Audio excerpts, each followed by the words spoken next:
It's Wednesday. You know what that means. Welcome back to Root Double. We finished after. We finished before. We finished current. We've got a lot to come here. Welcome to Double. The boy lifts his wounded body, determined to solve the mysteries. Awake, calls a voice once more to the man who has fallen. The boy's true power awakened. Man's memories resurrected. 9 trapped souls, unknown pasts, and their true foes' face unveiled. Time and perspectives overlap, their senses of justice at odds, their disparate morals clash. The answers to guide them overlap in a place as yet unknown. Whose will shall at last decide the final decision to be made? Let's find out. 弱き者を愛と善意により導く者に祝福を。彼こそは兄弟を守り、迷い子たちを救う者なり。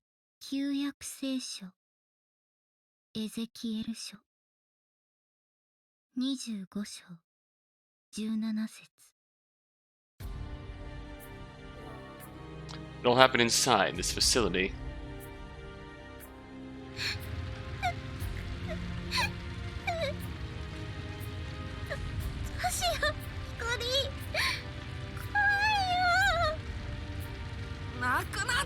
Yuri. 9 years ago, the young boy desperately tried to save the girl.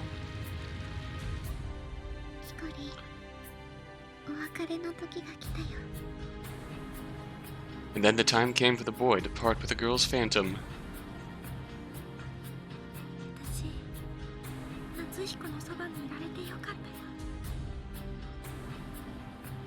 He then truly connected with a childhood friend who had supported him and staked his life in an effort to save her. He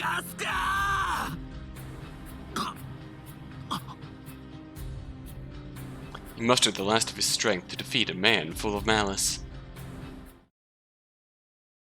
For a while, time stopped for them. But after 4,896 seconds had passed, time began to move once more. 隊長、しっかりしてください。隊長、起きないよ隊長。隊長ってば。気がついたのですね。俺は一体。The man woke up, burdened with the duty of rescue squad captain. どうしてそうまでして私を救おうとしたりするんですか？当たり前だろ。俺はレスキュー隊の隊長なんだぜ。And he fought with his life on the line to fulfill that duty. Regardless of his hard fight, several lives were still lost. And even the comrades whom he had to save bore their fangs at him. 俺たちは君たちを救いたいだけなんだ。どうしてそれを分かろうとしない？だから見えすいた嘘はやめろと言っている。あなたが夏彦を撃ったくせに。嘘ですよね。隊長がそんなことするはずないですよね。Even the woman whom he trusted the most began to doubt him, even though he had thought they had made a genuine connection. あなたは道を疑えてしまった。その報いを受ける時が来たの。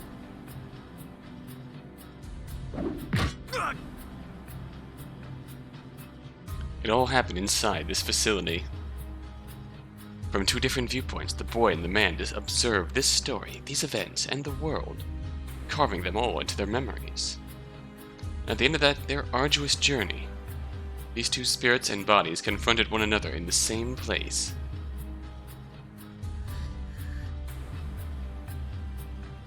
立て。まだ何も終わってない。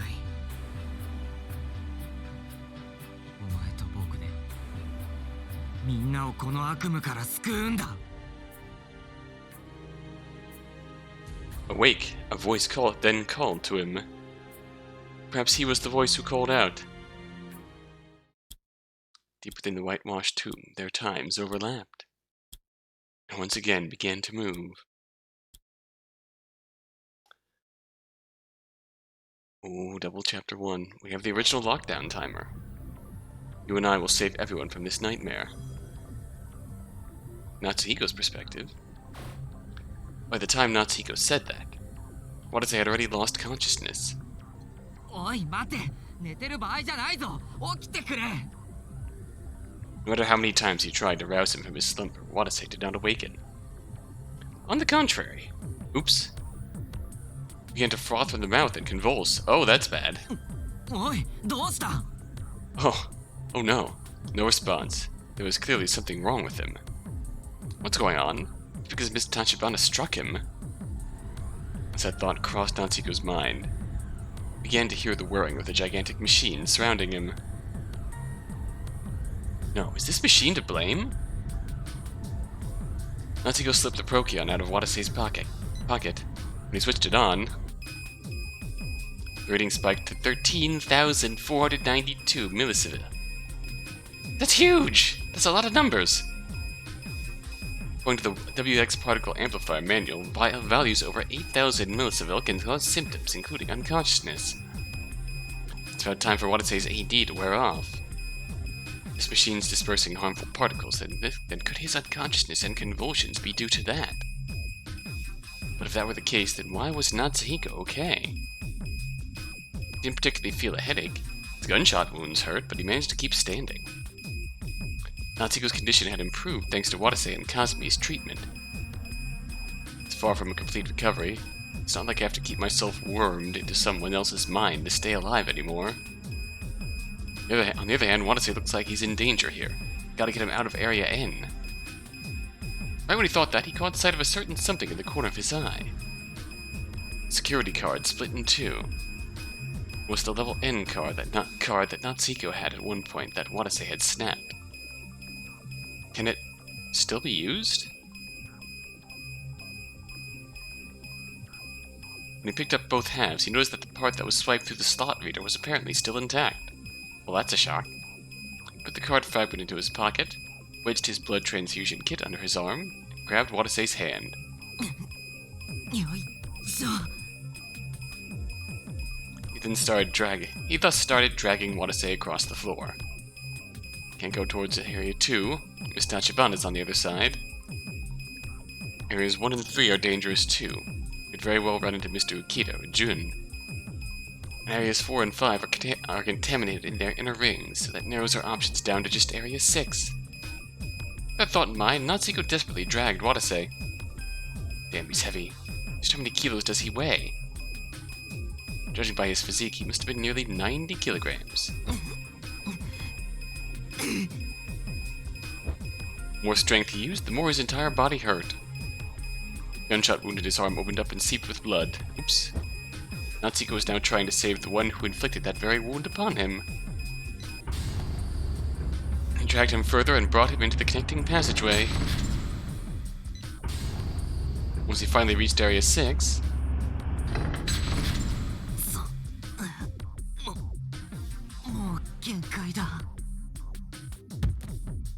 Natsuhiko collapsed on the spot, his strength shot. He used up what little stamina he had regained, tried to catch his breath. His body felt too heavy to be his own. It was too much of a bother to even sit up.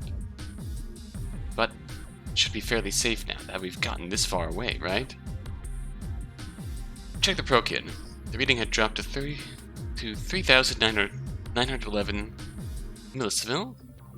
Value quite lower than what it had been when Watase had gone to Area 6 before. So the machine didn't actually shut off. Now to think about it, that's the first time I've seen the reading decrease, isn't it? Readings had always been rising, but it was only after they'd come this far that he finally saw a reading decrease. He didn't know why that was, but for now I guess we should be thankful, both me and Watase.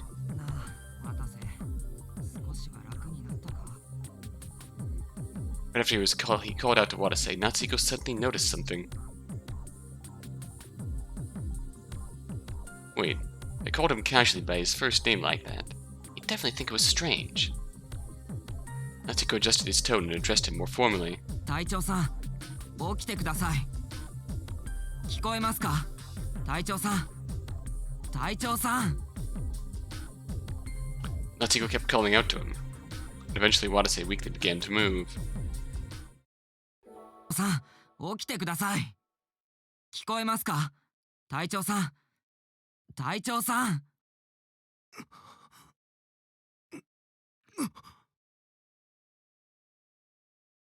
Watase awoke to the sound of the flat voice calling out to him. あ、よかった。目覚めた。君は Watase was surprised to see the one who had woken him up. It was none other than the survivor who he'd found severely injured. 夏彦君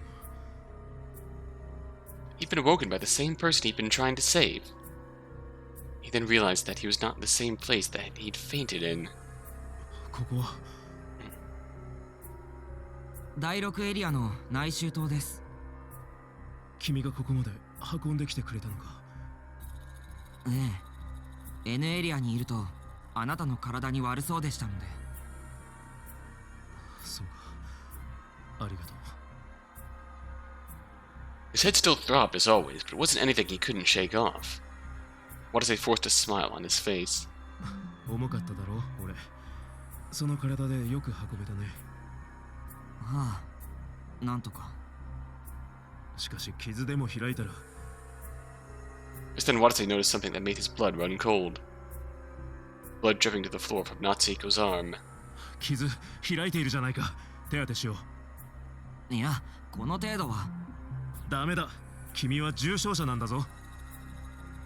What's more, they'd likely run into Kasumi or one of the others if they stayed in this hallway. Watase lifted Natsuhiko up and dashed into a nearby room. Oh, damn. Then laid Natsuhiko on the floor and set the transfusion kit to the side. Then he removed the needle and reinserted it into one of Natsuhiko's veins. Last, he ripped off parts of his shirt and wrapped it around Natsuhiko's arm. 応急手当てだが、どうだろう、こんなもんで。大丈夫みたいです。そうか。すまないな。回路音が残っていたら塗ってやれたんだが。Even so, the reopened wound appeared to be getting smaller. Watase's treatment seemed to have stopped the bleeding. Watase then tended to his own gunshot wound in his side before finally turning his full attention to Natsuhiko. 輸血の方はどうだ？血ちゃんと流れてるか？ねえ。そっちの方はおかげさまで問題なさそうです。よかった。でももし具合が悪くなったりしたらすぐに言ってくれ。どうも。Natsuhiko gave him a feeble answer. The weakness of his voice and the delay in the response was likely due to his injuries. しかしひどい怪我だな。あのサリュって子も腕に怪我をしていたが。君たち3人は最初は一緒にいたんだよな。サリュと鳥羽真白ってこと。はい。女の子たちとははぐれちまったのか？そうです。火や爆風に追われて施設内を駆け回っているうちに。そうか。本当に災難だな。 And you, but we're not going there yet. ここならひとまず安心だ。その子たちのことも心配だが、少し休もう。ねえ。もっとも、橘さんたちが追ってくるかもしれないし、長いはできませんが。どうやら状況は分かってるみたいだな。いつから目を覚ましていたんだ？ Natsuhiko hesitated to answer that question for a moment, then replied in a low voice. あなたが N エリアに入ってきたあたりからです。あの時すでに意識があったのか？うっすらとだけど、それであたりの様子を見るともなく見ていました。あなたが記憶喪失だってことも、それでもみんなを助けようとしていたことも、そして橘さんが急におかしくなり、あなたを襲ったことも。ああ、分かっている限り、橘の他にも3人が敵に回っている。浮田のおっさんと森部、それからサリだ。四面楚歌ですね。ああ、正直その通りさ。It's gonna be a really interesting situation if we run into Salia. 先生はどこかに行ってしまうし、ユーリは生きているのかどうかさえわからないし、あの二人を除けば味方と言えるのはもはや君だけかもしれないな。僕が？そうだろ？俺を助けてくれたし。Natsuhiko didn't answer. It wasn't a question. He just stared at Watase. どうした？俺なんか変なこと言ったか？いえ、何でもありません。Natsuhiko muttered to himself, then looked away from Watase. Natsuhiko found himself disgusted by Watase's word choice. Allies, huh? Can't say I completely agree with that word. Watase certainly is the one I can trust the most right now. Indeed. Natsuhiko had the best seat in the house to witness the amnesiac Watase's desperate struggle, so he could attest to his reliability. Now that they were face to face like this, things could finally begin. Let's investigate each matter one at a time, including whether or not a monster exists here. First, what's the current situation? Who's friend and who's foe? Could Natsuhiko consider anyone else an ally besides Watase? At the very least, Sally was probably on his side, other than her, although she might still try and kill Watase, while still being on Natsuhiko's side. Doesn't look like any words are getting through to Jun, and Mr. Okita appears to be the same way. Latest one to turn violent is Miss Tachibana, huh? Those three were completely deranged. Trying to talk things out with them would likely be a fruitless endeavor. Professor Tsubakiyama seemed quite composed in comparison. However, there were too many mysteries surrounding Enna. Why did she have a gun? Why was she in Labo? Natsuhiko had no idea. And there's that girl who called herself Yuri. What about her? He knew next to nothing about this Yuri. The girl mysteriously appeared and mysteriously disappeared. Who in the world is she? No, don't tell me she's a monster.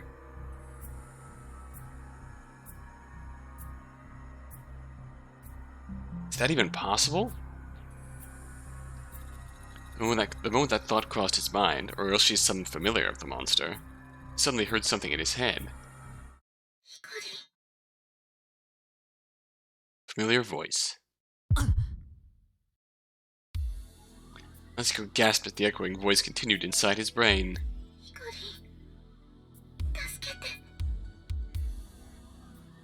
There was no mistaking it. That was BC, and it sounded like Yuri's voice.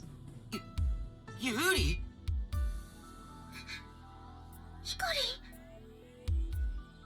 Attempted telepathy on Natsuhiko's part garnered a response from Yuri. 君は有利なのか？やっぱりそうなのか？信じられないかもしれないけど。じゃあこの声は君のテレパシーなのか？そう、私ね、コミュニケーターなんだ。After a short, silent pause, she continued. 9年も前に死んでいるはずの私に急にそんなこと言われてもわけがわからないかもしれないけど。 Correct. でも信じて、ヒコリン。私ね、生きてたんだよ。ヒコリンがこの施設にいたことも知ってたんだよ。ヒコリンに会えればってずっと思ってたんだよ。 The tone of her voice perfectly matched that of the one Yuri used in his memories. It was more than just that. Emotions conveyed with her telepathy and the contents of her words. Both seemed to indicate that Yuri was indeed the owner of that voice. Yuri! Various emotions ebbed and flowed within Natsuhiko's mind. He was convinced that she was no monster. There were countless things he wanted to tell her, countless things he wanted to ask her. Natsuhiko stayed his heart and responded. 当たり前だろ、ユーリ。信じるよ。君の言うことなら何だって。僕だってずっと君に会いたかったんだ。あ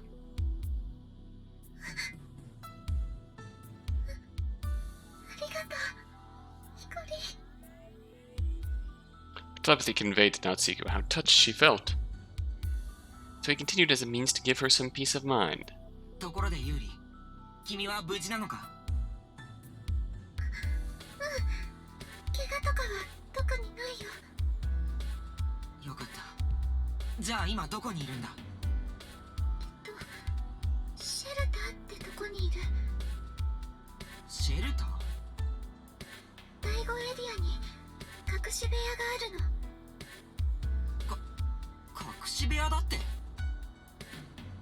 was surprised for a second, and now that he thought about it, he was in a peculiar facility. Perhaps it wasn't such an oddity for it to have a secret room or two. ユーリ、詳しく教えてくれ。場所はどの辺だ？第5エリア地下1階の外周と、そこの非常階段の近くの壁に Is that the keypad Yuri was... 書かれたボタンが並んでいて。 Is that the keypad Yuri was fiddling with in the after route?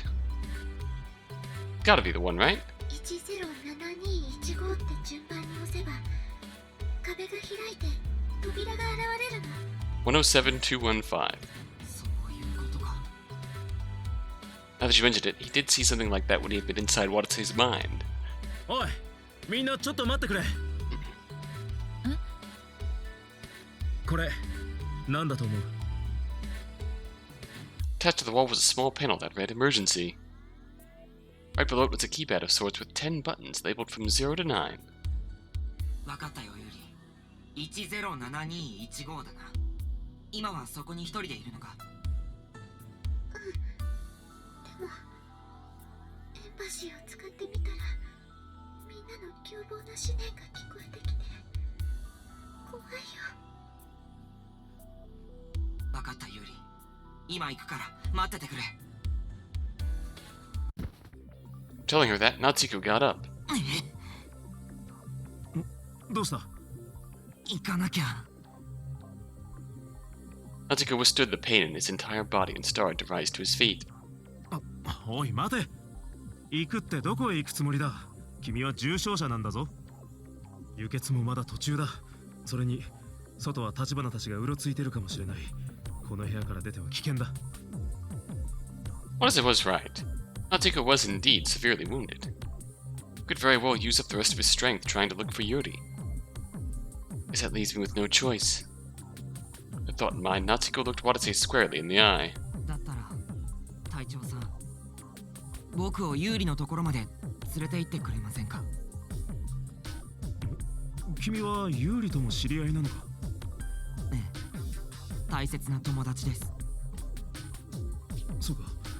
でも連れて行くって言ったって、彼女の居場所は第5エリア外周と地下1階に隠しシェルターがあるんです。彼女がいるとしたらそこかと。シェルターだって。どうして君がそんなことを？それはラボの関係者のみに知らされているんです。第5エリアの廊下で数字が振られたボタンが並んでいる場所を見かけませんでしたか？ああ、そういえばそんなものが。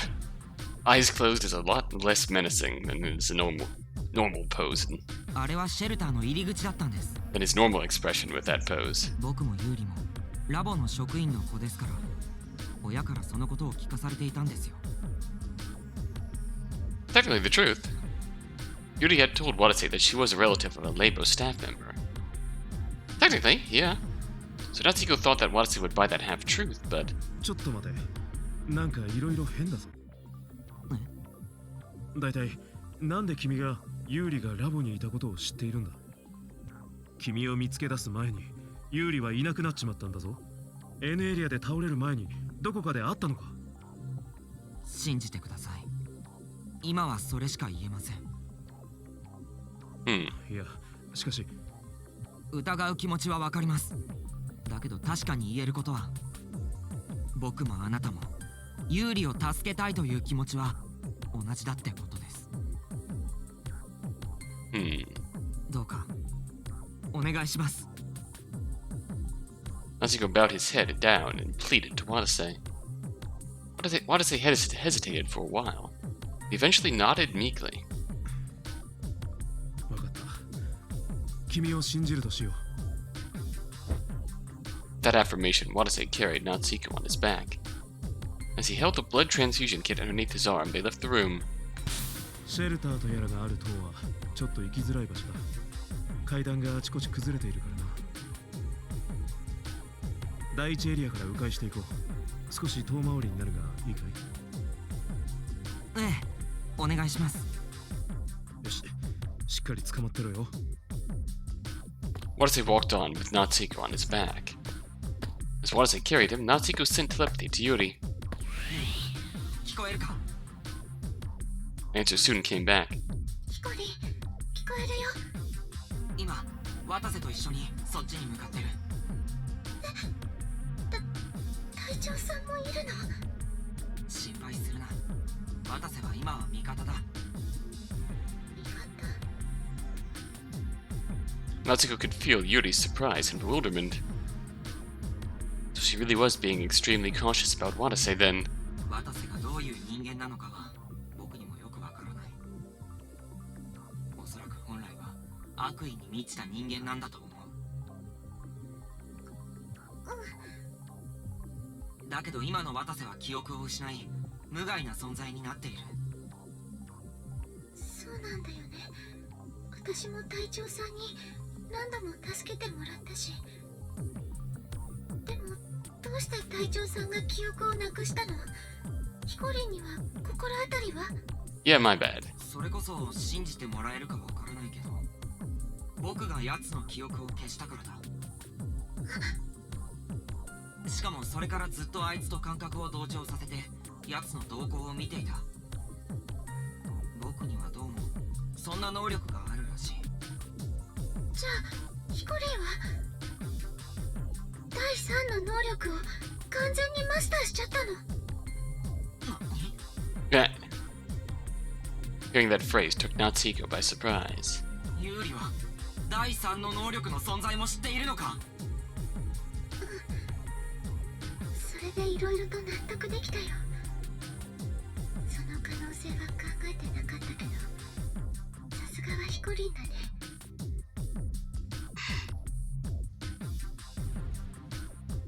I mean,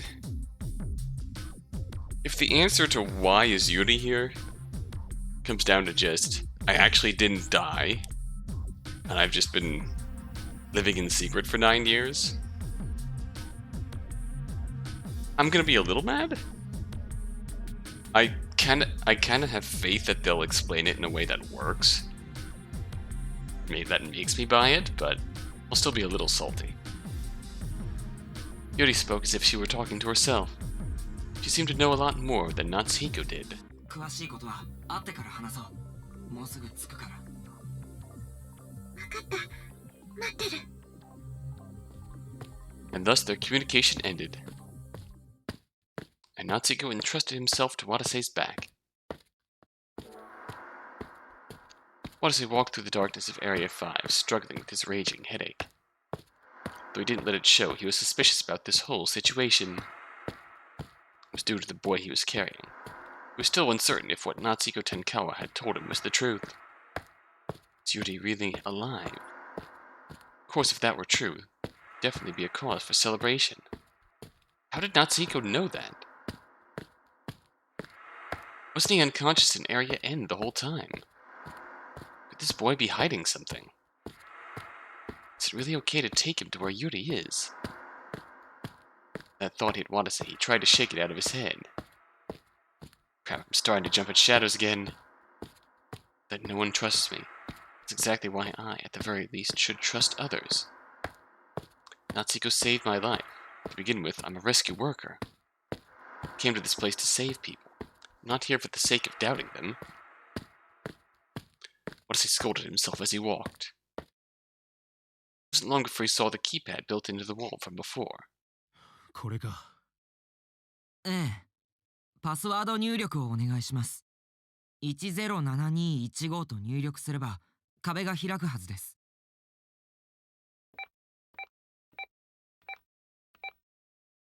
Watase input those numbers as he kept carrying Natsuhiko. When he did, wall opened, revealing a narrow passage. The other end of the passage was a sturdy-looking iron door. 本当に開いた。中に入ってください。ユーリがいるはずです。ああ。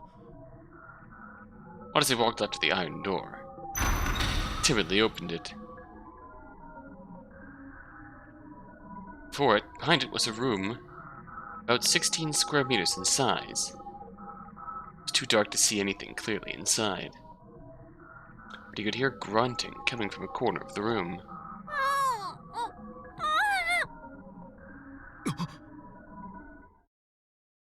Watase gasped, turned to that direction to see. ユーリ！どうしたんだそれは。 Yuri was lying on the floor. Her hands and feet were bound, and her mouth was gagged.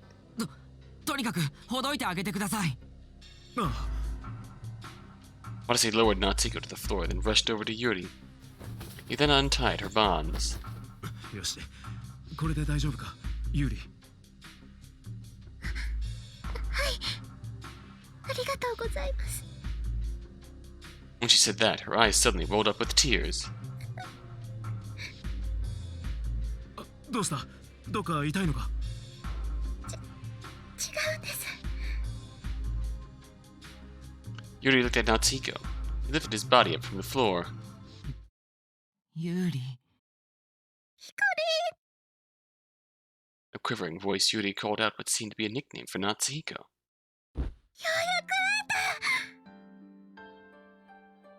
And she jumped at him. But Yuri panicked and loosened the grip in her arms. This face.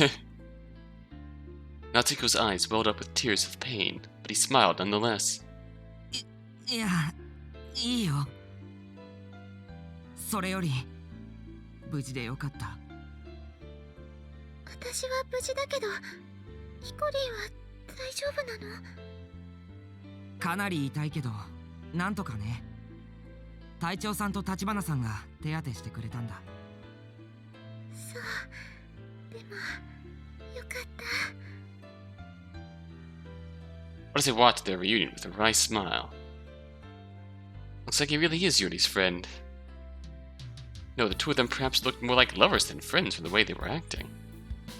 何しろ本当に無事でよかったよ。感動の再会ってやつだな。Yeah. I mean, canonically, Yuri is 2 years older than Natsuhiko, right? おかげさまで。Watase gave them a smile, but soon looked serious again. でも喜んでばかりもいられないよな。何があったんだ、ユリ。誰に縛られたんだ。Yuri answered Watase's question in a frightened voice. 浮田さんが。Ukita? おっさんが？なぜおじさんがこんなことを？それは浮田さんは悪気があってやったわけじゃないみたいです。 Ah, yes, just non-sinister bondage. リフトのところであの子が死んでいるのを見た浮田さんはとにかく私を安全な場所に避難させたかったらしくて、縛ったのはあくまで私が勝手に逃げたりしないようにするためです。そうか。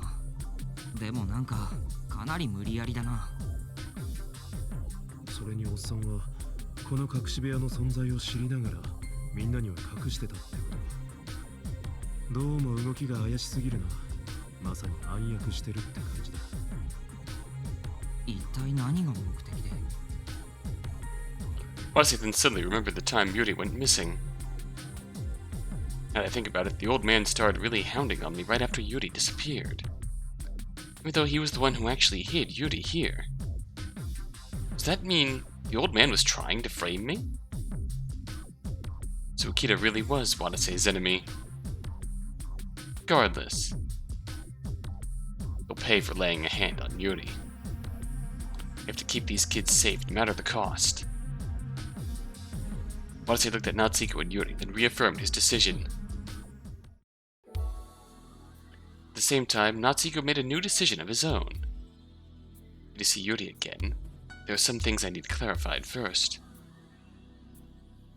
If Mr. Okita's an enemy, then what about Professor Tsubakiyama?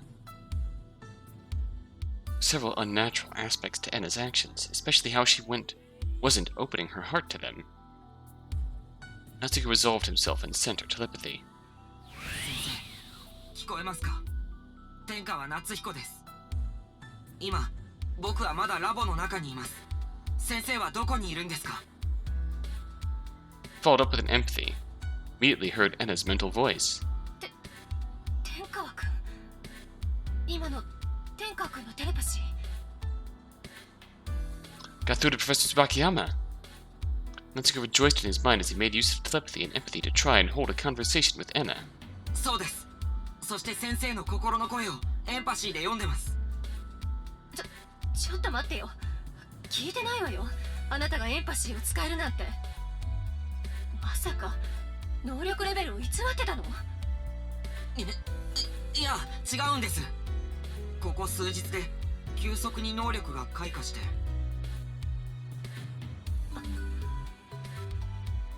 That very moment, Natsuhiko clearly felt wariness from Enna. 先生、警戒してるんですか？ When he tried using empathy. じゃないの。 Enna's mental voice was coated with noise. 先生、また心を閉ざすんですか？ なさい。 Ah.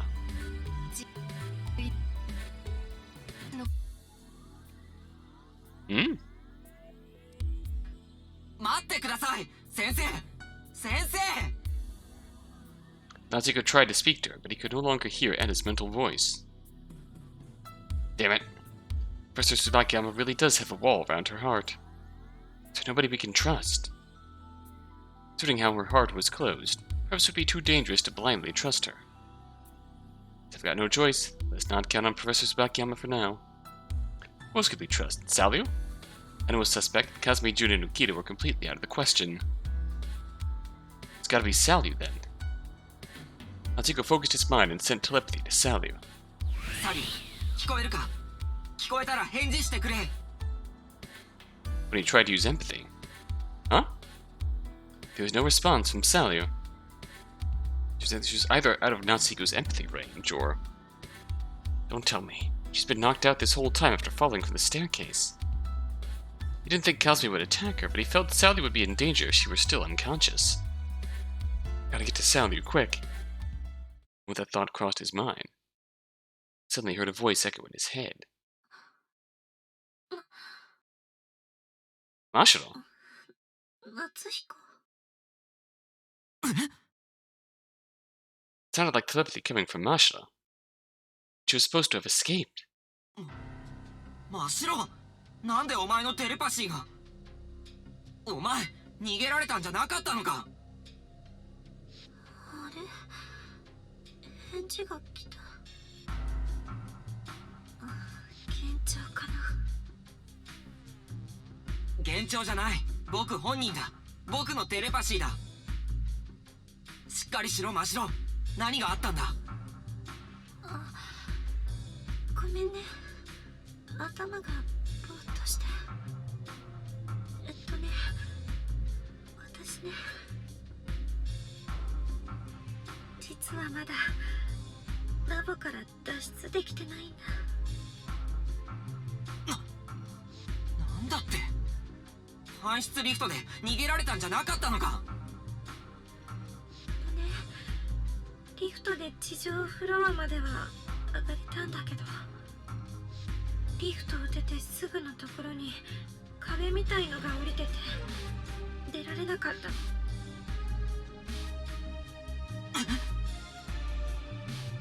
Natsuko's eyes widened at those words. Apparently there was a bulkhead blocking the lift in the same way there were ones blocking the hallways past the emergency staircases. Was there never an escape route to begin with? It's the same place we escaped through 9 years ago. Security apparently grew stricter since that incident. most worrying thing was that the cargo lift couldn't go down to the basement from the surface on its own. That meant she'd been in the lift the whole time, unable to escape outside or return to the basement. わかった真城、今から助けに行く。ありがとう。 Not really sure what we're gonna do. Mashiro's telepathy cut out there. Natsuhiko deeply regretted his shallow planning. Even though he thought he had no other options. But he did still fail to get Mashiro out of there in the end. It was probably better than the alternative. Even worse, it locked her up all alone for hours. That's definitely the worst part of it. He's safer as soon as possible. The part that Natsuhiko had ripped out of the cargo lift control panel was still inside his pocket. That part could perhaps be used to repair the lift, but could Natsuhiko even get there with his body in that condition? No, I still need to go. I'll leave Salyu up to Watase and go save Mashiro myself. Yuri、悪いけどちょっとここで待っててくれ。僕は真城を助けに行く。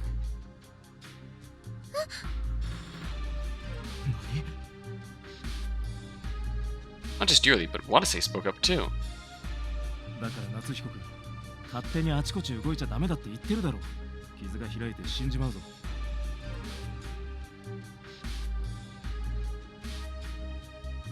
いや、しかし。しかしじゃない。友達が心配なのはわかるが、少しおとなしくしていてくれ。真城って子を探したいなら、俺が代わりに言ってやる。Watase spoke firmly. What he said made sense. Natsuhiko went to save Mashiro with his body in its current state. Could easily be double trouble.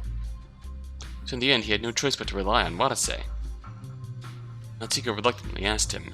じゃあ、隊長さん、真城の救助をお願いします。もちろんだ。だがあの子がどこにいるかはまだ分かってない。施設内を隅々まで探しても見つからなかったんだよ。だったら搬出リフトの中を探してみては。搬出リフトの中。 Natsuhiko tried his best to act casual in response to the dubious look Watase shot at him with. 僕はファクトリーで真城とはぐれました。もしあいつが脱出できていないというのなら、搬出リフトのカゴの中にいる可能性があります。しかし司令長は高校生3名はまだ脱出していないと言っていたぞ。搬出リフトで地上まで逃げられたのならもう司令長が保護してるんじゃないか。非常階段を上がった先にも隔壁が降りていたことを考えると、搬出リフトが上がった先にも隔壁があると思います。そうか、言われてみればそれも道理だな。Watase's eyes widened as that realization hit him. Natsuhiko nodded and continued. 例えば真城はリフトで地上フロアまで逃げようとしたけど、隔壁に行く手を阻まれ、ずっとそこに取り残されていたという可能性も考えられますよね。だとしたら今まで見つからなかったのもうなずけるな。他に探すべき場所も思いつかないし、陰で見る価値はあるか。 Then, as if he had felt a sense of hope, Watase spoke out in a cheerful voice. よし、それじゃあ搬出リフトを修理してカゴを下ろせるか試してみよお願いします。そうだ。ひょっとしたらこれが役に立つかも。Natsuhiko used that opportunity to bring the control panel out of his pocket. Its torn cables and its up and down buttons. これリフトのそばに落ちてたんです。多分コンパネの部品でしょう。う。部品だって。これを使ってコンパネを修理できるか試したんですが、僕じゃどうにもできず、そのままポケットに入れて忘れてました。I was gonna say, it would also be perfectly acceptable to say, oh, I put it in my pocket and then I kinda got shot. でもあなたならもしかしたら直せるのではと思って。分かった。それじゃあこれを使ってリフトを直してみよう。しかし問題はここに君たちを置いていっても大丈夫かということだが。そうですね。Natsuhiko looked around the room as he spoke. Soon noticed there was another keypad on the shelter side of the iron door. Typing the password into that keypad would probably open up the wall outside. じゃあ隊長さん、外に出たらパスワード入力用のボタンを壊してくれませんか？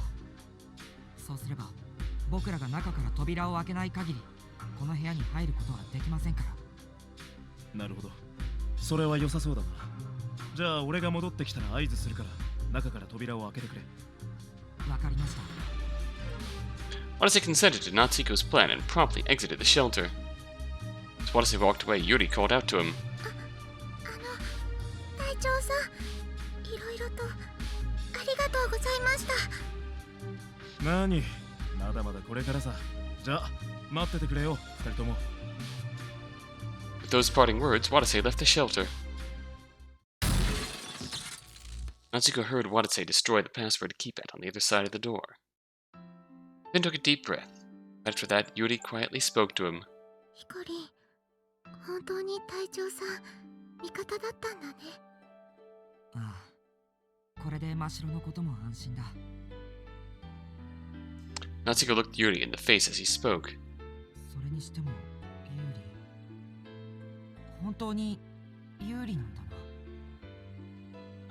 He still couldn't believe she was alive.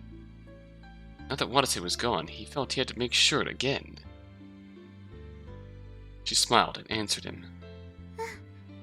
私だよ、ヒコリン。幻でも偽物でもない本物のことのユーリだよ。 Her voice, her looks, her expressions, and mannerisms were all the same as the Yuri he knew. Yuri held his hand and continued. ヒコリン、ちゃんと私に触れるでしょ。あ My brain lied to me once before. 錯覚じゃなくて、ちゃんと体温感じるでしょ。 I'm pretty sure my brain lied to me in that way once before. Maybe we just didn't notice. You could feel her warmth through her small hand. Finally, Natsuhiko was convinced.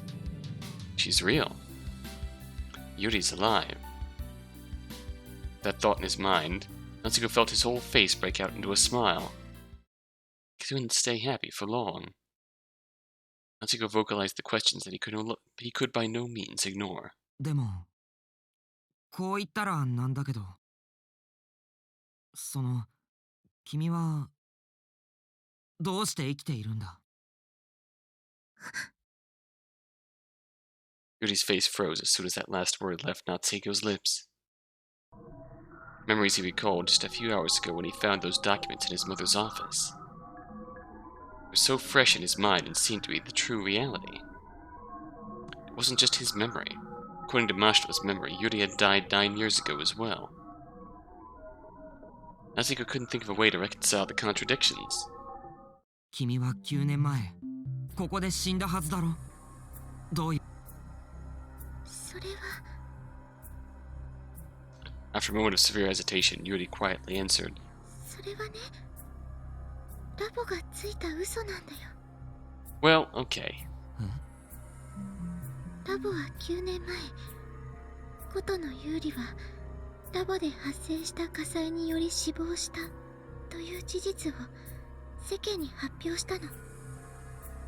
ヒコリンにもマシロンにも私の両親にも学校にも、果てはマスコミとかにも。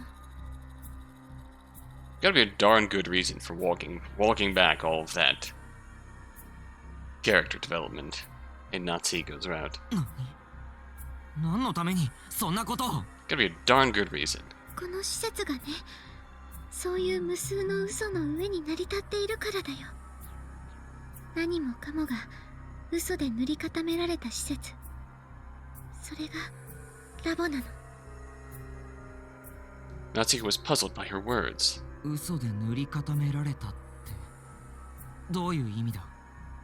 じゃあまず最大の嘘から。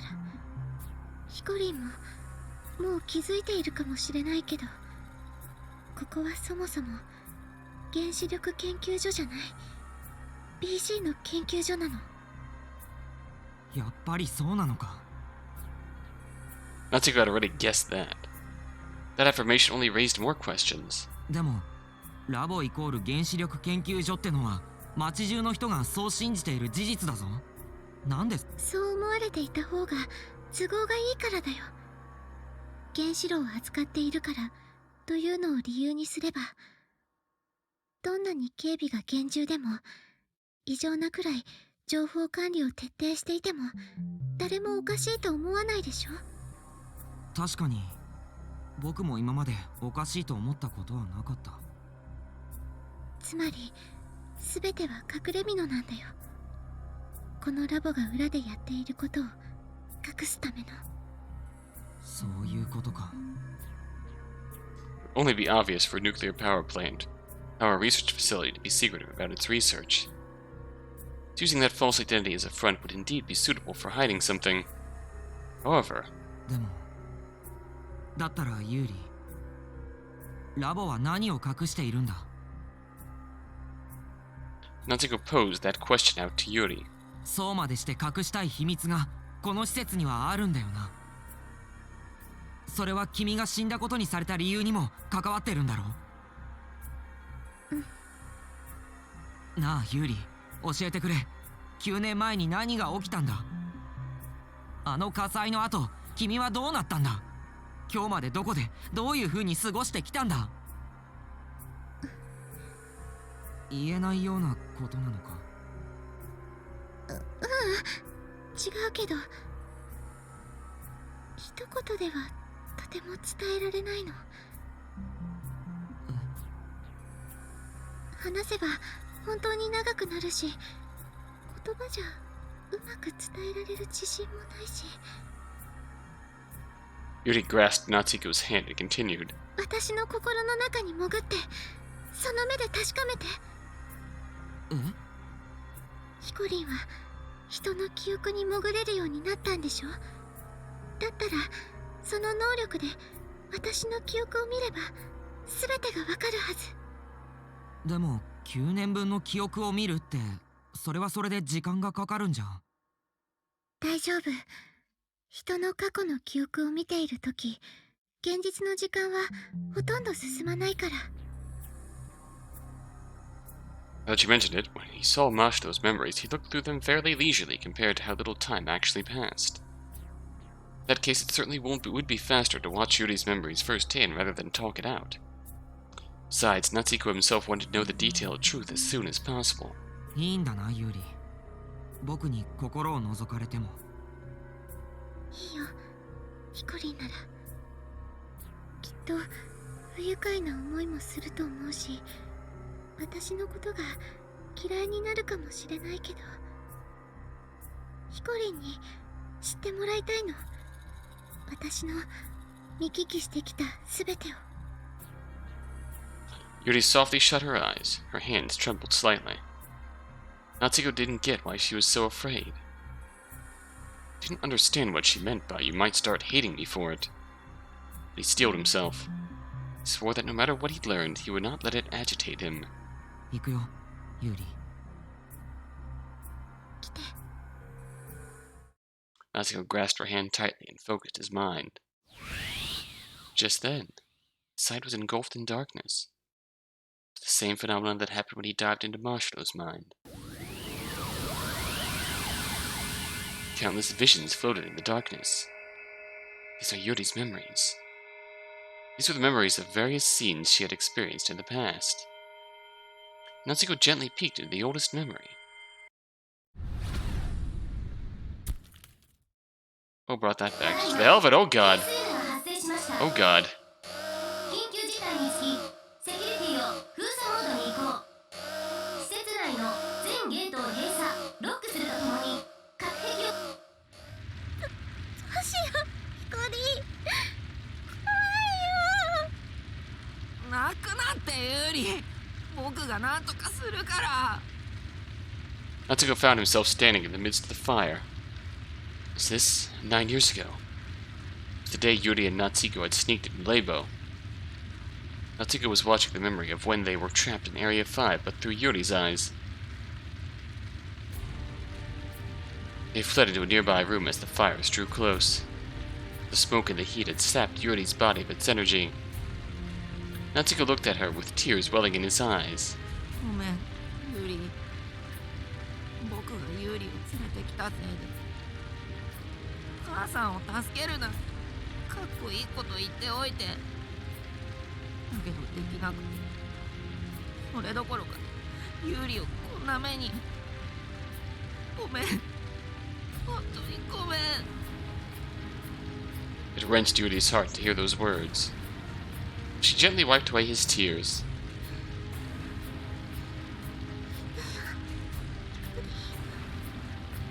いつでも誰かのために一生懸命なのがヒコリンだから。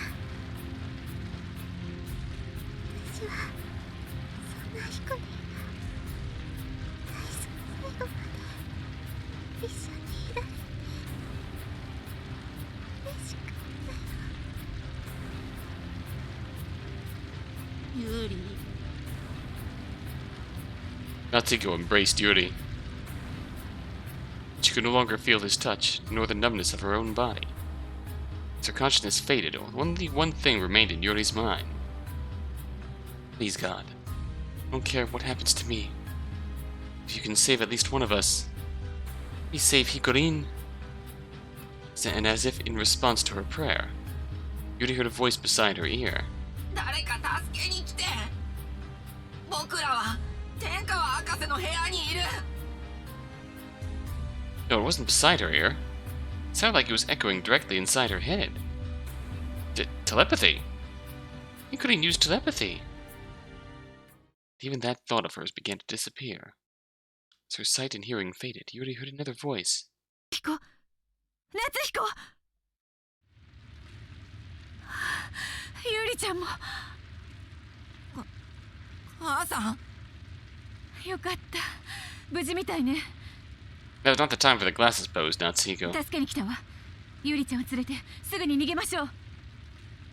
Right after she barely managed to hear the professor yelling, Yuri lost consciousness. After who knew how long, ゆりちゃん。 Yuri woke up at the sound of her name.